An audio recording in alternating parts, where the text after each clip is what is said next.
आता बातमी एका अपघाताची आहे। महसूल मंत्री राधाकृष्ण विखे पाटील यांच्या ताफ्यातल्या गाडीला अपघात झालाय, तर ताफ्यातील पोलीस गाडीचा हा अपघात झाल्याचं कळतंय। दरम्यान ताफ्यातील पोलीस गाडीनं इतर वाहनाला धडक दिल्याचं समोर येतंय।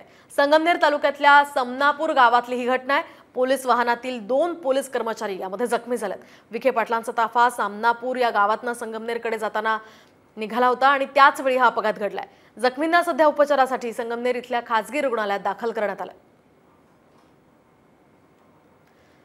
आपण पाहतोय या गाडीची ही अवस्था काय आहे आणि या ठिकाणी काहीसा गोंधळ झालेला होता। विखे पाटलांच्या ताफ्यातील एका पोलिसांच्या गाडीला हा अपघात झालेला आहे आणि त्यातील 2 पोलीस जखमी झाल्याचं कळतंय। काहीशी गोंधळाची परिस्थिती या ठिकाणी निर्माण झाली होती, कारण या ताफ्यातील गाडीनं समोरच्या गाडीला ठोकलं होतं आणि त्यामुळेच इथे काहीसा गोंधळ निर्माण झाला होता। ही धडक दिल्यामुळे